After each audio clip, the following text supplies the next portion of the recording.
गिबि गिबियावनो दिनै सादिकाजुलि दख'रा दुलाराय बर' फरायसा आफादा फैगौ गोदान बोसोर बैसागु बोथोरनि बयनिसिमबो गाहाम हामलायनाय बावग्रोबाय आरो लोगोसेनो दिनै जोंनि हांख्रायनाय लेखा नुजाथिफैनो हानाय राइजिं बड'लेण्ड रादाब आरो बड'लेण्ड बुब्लि आरो आर'नाइ रादाब बिथां रादाबगिरि मोननिसिम जोंनिफ्राय रोजा रोजा साबायखर थाबाय बे समाव जोंजों सम होफैनायनि थाखाय। बे समाव नैबेखौ बुंनो सानदों सादिकाजुलि दख'रा दुलाराय बर' फरायसा आफादा दहाय 10निफ्राय 11 समाव खौरां बिजोङाव बिटिआरनि MCLA दिलीप बर' बिथाङा मोनसे लाइभ बिबुंसार होदोंमोन। बिनि गेजेरजों बिथाङा फोरमायदों जोंनि ओनसोलाव माखासे दुथांफोर होननानै बुंदों बिथाङा नामखौबो मख'दों बिथाङा कमल मुसाहारि आरो गेरेमसा मुसाहारि होननानै। दा बिथांमोना बिथां MCLA खौ माखासे ब्लेकमेल खालामदों आरो थाखा दाबिदों आरो बिथांखौ हिन्जावनि माखासे केसाव फानदायनानै खोख्लैदों होननानै बिथाङा बुंदों। जर जुलुम खालामनानै फैसा बिदों बे खोथाखौ बुंदों। दा बेयाव जोंनि ओनसोलखौ मख'नाय जादों बाटासिपुर मना सेन्टार होननानै। दा बे हिसाबै जोंहा सादिकाजुलि दख'रा दुलाराय बर' फरायसा आफादा जोंनि हालामनि मोनसे आफाद हिसाबै समाज दैदेनग्रा आफाद हिसाबै जोंनि गोसोआव नांदों। मानोना जोंनि ओनसोलखौ लानानै मानो बेबायदि बदनाम खालामनो मोनखो, जाहाथे बिथां सानै माबा मोनसे बिथां MCLA मानगोनां MCLA बिथांजों माबा मोनसे दाय दोफोन बिदि खालामलायदोंब्ला जाहाथे बै बिथां सानैनि थाखाय जोंनि ओनसोला जाहाथे बदनाम जाया आरो बिथांमोननि बेबायदि खालामनाया जाहाथे उनसिम थाबाय थाया आरो बिथांमोना जुदिसो बेबायदि माबा मोनसे गाज्रि माबा मोनसे खामानि बिथांखौ खालाममारदोंब्ला बिनि सायाव मोजाङै तदन्त जानांगौ आरो जिबायदि दायनिगिरि जेरैबायदि साजा मोननांगौ दायनिगिरिया तदन्त खालामखांनायनि उनाव बेबायदि प्रसासननिफ्राय साजा होनांगौ। जों सादिकाजुलि दख'रा दुलाराय बर' फरायसा आफादा बेखौ खावलायदों। थांनाय 2020 मायथाइयाव जि बिटिआर गोरोबथा जादोंमोन बै समनिफ्रायनो दिनैसिम जोंनि ओनसोलाव जोंनि हालामाव बेबायदि जेबो दाङाबाजि जायाखै। सोरखौबा ब्लेकमेल खालामनाय, सोरखौबा एक्टरसन खालामनाय बायदिसिना जाथाया जोंनि ओनसोलाव जायाखैमोन। नाथाय दिनै मोनसे दुखुनांथाव बाथ्रा, एथ' गोबाव बेबायदि मोजाङै मोजां फैबाय थानानै जेबो जेंना गैया, जेबो आफोद गैया, बेबायदि समाजखौ जोङो बे समसिम लाबोबाय थानायनि गेजेराव दिनै बेबायदि मोनसे रादाबा जोंनि गेजेराव फैदों। बेखौ लानानै जोंनि समाजनि दैदेनगिरि आरो बिथांमोनजों लोगोसे जोंनि रायजो राजा बिथांमोना मोनसे लाजिनाय फोरमायदों जोंनि सिगाङाव। बेबायदि मानो जाथावो, माबायदि जानो मोनखो, सोर बिसोरलाय?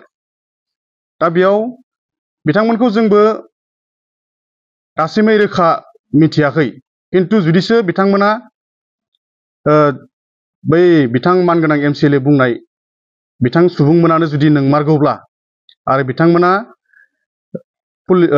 प्रसासननि आखायाव मोजाङै बिजिरजानांगौ आरो जिबायदि दायनि साजा मोननांगौ बेखिनिखौ मोननांगौ। आरो उननि समाव जाहाथे सोरबाफोर बेबायदि सानदोंब्ला आरो माखासे मानसिया बेबायदि ओनसोलखौ लानानै गुलुं गुजुं खालामबाय थानो सानदोंब्ला जाहाथे बिथांमोना बिनिफ्राय गोजानाव थायो। मानोना जोंनि सादिकाजुलि दख'रा दुलाराय बर' फरायसा आफादा बेबायदि माखासे जाथाय जेंगोना बिनि गेजेराव थावरिनो हानाय नङा आरो बेखौ जोङो गनायनो हानाय नङा आरो बिनि सायाव जोङो नांगौ बायदि राहा लागोन। उननि समाव जों बेखौ सादिकाजुलि दख'रा दुलाराय बर' फरायसाफोरनिफ्राय फोरमायदों। आरो नैबे मोनसे खोथाबाव जोङो मिथिनानै मोनदों जोंनि ओनसोलनिफ्राय बेबायदि माखासे हिन्जावसाफोर बिदिनो लांजायो, बहाबा बहाबा सोरनिबा बोलि खालामहैयो, थाखानि फैसानि बेबायदि माखासे लब देखायनानै। बेखौ जों एसे मिथिनो मोनदों। जाहाथे सोरबाया जुदि बेबायदि दंमारोब्ला जोंनि ओनसोलाव बैखौ ओनसोलनि मेलेमजिबिफ्रा एसे नोजोर होनांगोन आरो गामिनि दैदेनगिरिफ्रा बेखौ नोजोर होनांगोन आरो जोंबो बिनि सायाव नोजोर होदों आरो होबाय थागोन।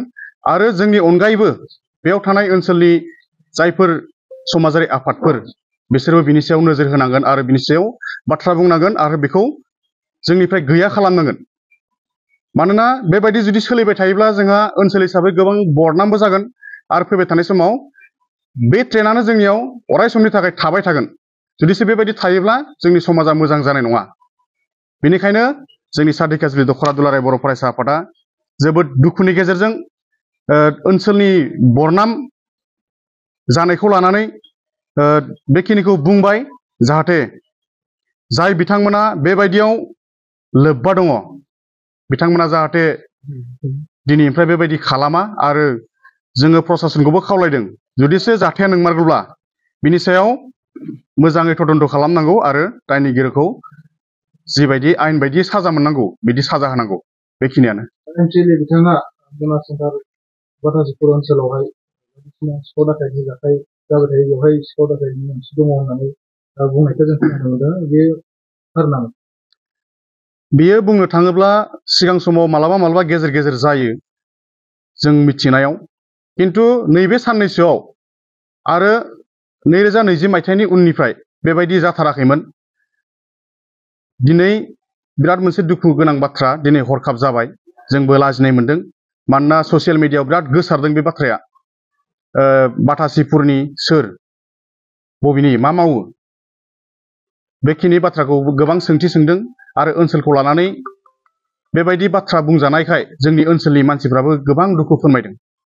दा बेयाव जाहाथे उननि समाव बेबायदि जानो मोना बेखिनिखौ जोङो सा धिखाजुलि दख'रा दुलाराय बर' फरायसानिफ्राय बुंदों आरो। कम्पिउटार कर्सनि सोलोंथाइ लानो गोसो गुदुं सुबुंफोरनि थाखाय गोजोनथाव खौरां। कम्पिउटार कर्सनि थाखाय बेसेन नाङा जासे मुं थिसननायनि खाबुखौ लानानै फैदों क'क्राझार सहरनि खोदोमथलायाव थानाय MS फ्लाइंग रुट इनस्टिट्यूशना। बयखौबो बेहाय क'क्राझार सिङाव थानाय खोदोमथला फ्लाइंग रुट इनस्टिट्यूटआ हस्पिटेलिटी मेनेजमेन्ट आरो एभिएशननि अनगायै कम्पिउटार कर्सखौबो लन्च खालामनाय जादों गोदान। बेहाय दा फ्रि एडमिशन सोलिगासिनो दङ, जेरै जोङो JavaScript, web designing, CC programming बेखौ गासिखौबो होनाय जागोन।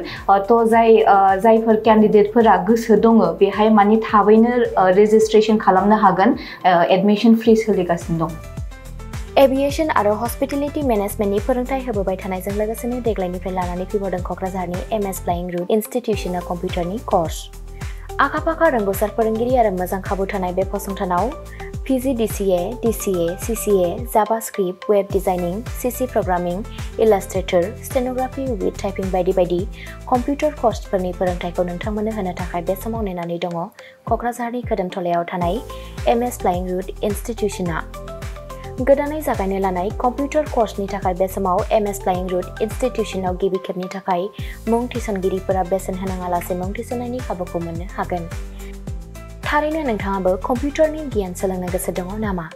जुदि गोसो दङ अब्ला गोबाव खालामाजासे क'क्राझारनि MS फ्लाइंग रुट इनस्टिट्यूशनाव सुलाद लानो थाखाय नोंथाङा 9394796813 एबा 8099554765 जानबुं अनजिमायाव फोनांजाब खालामदो।